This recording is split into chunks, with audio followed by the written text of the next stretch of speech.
দুদককে শক্তিশালী করা হলে কেন সরকারগুলো ভয় পায় কিছু কিছু আমরা বুঝি। যেই দেশটি 2005 সাল থেকে শুরু করে 2010 পর্যন্ত টানা 5 বছর দুর্নীতিতে চ্যাম্পিয়ন হয়েছিল। আমি এই চারজন নোটিশ প্রদানকারী সদস্যদের মধ্য থেকে বিরোধী দল থেকে প্রাপ্ত তালিকা মোতাবেক দুজনকে ছাঁটাই প্রস্তাব উত্থাপনের জন্য আহ্বান জানাচ্ছি। প্রথমেই বেগম রুমিন ফারহানা, ব্রাহ্মণবাড়িয়া 2, আপনার সময় 3 মিনিট। মাননীয় স্পিকার, আপনাকে ধন্যবাদ। মাননীয় স্পিকার, এখানে 20 কোটি 79 লক্ষ টাকা মঞ্জুরের প্রস্তাব রাখা হয়েছে। আমি প্রতীকী হিসেবে 500 টাকা হ্রাস করবার প্রস্তাব দিয়েছি। মাননীয় স্পিকার, আমি এই দুর্নীতি নিয়ে কথা বলতে গিয়ে সার্চ করে দেখছিলাম গুগল কি বলে, বাংলাদেশের দুর্নীতিতে টপ মোস্ট পেশা দুটো কোনটা। দেখলাম 1 নম্বরে আছে রাজনীতিবিদদের নাম, 2 নম্বরে আছে আমলাদের নাম। কোনো রাজনীতিবিদ যখন পেশা হিসেবে লেখেন রাজনীতি, তখন আমি সঙ্গত কারণেই খুব অবাক হই। রাজনীতিবিদরা বেতন পান বা রাজনীতি করলে পয়সা উৎপাদন হয়, এটা সম্ভবত বাংলাদেশের মতন দেশেই সম্ভব, যেই দেশটি 2005 সাল থেকে শুরু করে 2010 পর্যন্ত টানা 5 বছর দুর্নীতিতে চ্যাম্পিয়ন হয়েছিল। মাননীয় স্পিকার, আমরা বিগত সরকারের আমলে ছাগল কাণ্ড দেখেছি, বালিশ দুর্নীতি দেখেছি, রূপপুর পারমাণবিক বিদ্যুৎ কেন্দ্র নির্মাণের সময় যে ভয়াবহ দুর্নীতি হয়েছে সেটাও দেখেছি। আমরা দেখেছি একজন পিয়ন কি করে 400 কোটি টাকার মালিক হয় এবং হেলিকপ্টার ছাড়া চলাফেরা করতে পারে না বলে তৎকালীন প্রধানমন্ত্রী নিজেই বলেছিলেন।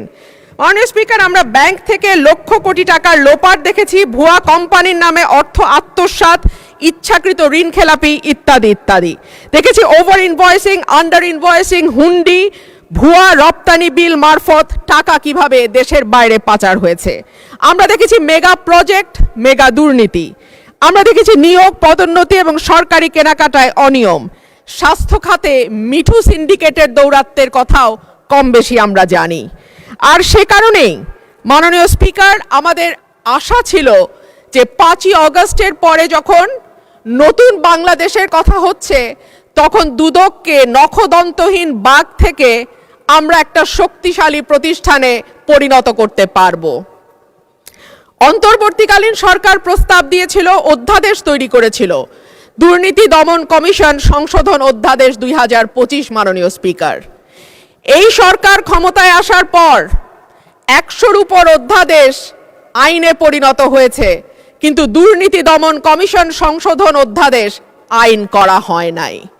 সরকারের নিয়তটা কি তা এই দুর্নীতি দমন কমিশনকে নখদন্তহীন করে রাখবার যেই সংস্কৃতি, সেখান থেকে বের না হওয়ার উদাহরণ দিয়ে স্পষ্ট হয়ে যায় এই সরকার আসলে দুর্নীতি দমন করার ব্যাপারে কতটুকু আন্তরিক।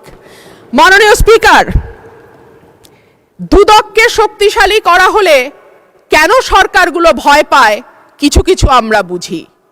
সরকারে সরাসরি যুক্ত, আমাকে 1 মিনিট বাড়িয়ে দেবেন মাননীয় স্পিকার। সরকারে 1 মিনিটে আপনি সমাপ্ত করুন। সরকারে সরাসরি যুক্ত থাকে রাজনীতিবিদরা এবং পরোক্ষভাবে যুক্ত থাকে আমলারা। সেই কারণেই দুর্নীতি দমন কমিশন যদি শক্তিশালী হয়ে যায়, তখন রাজনীতিবিদ এবং আমলাদের জন্য খুব ভালো খবর সেইটা নয়। সে কারণেই ঠিক যেভাবে একটার পর একটা ভুয়া নির্বাচনের মাধ্যমে ক্ষমতায় থাকা আওয়ামী লীগ সরকার দুর্নীতি দমন কমিশনকে শক্তিশালী করে নাই, একইভাবে আমরা দেখতে পাচ্ছি অভ্যুত্থান পরবর্তী সরকারও দুর্নীতি দমন কমিশনকে শক্তিশালী করার ব্যাপারে মোটেও আন্তরিক নয়। এমনকি দুর্নীতি দমন কমিশনের 3 জন সদস্য কারা কারা হবেন এটাও সরকার ঠিক করে দেবে। যদিও অধ্যাদেশের মাধ্যমে যেই আইনটি করা হয়েছিল সেখানে বলা ছিল যে প্রেসিডেন্ট দুর্নীতি দমন কমিশনের চেয়ারম্যান নির্বাচন করবেন, বাকি সদস্যদের নির্বাচন করবে স্পিকার।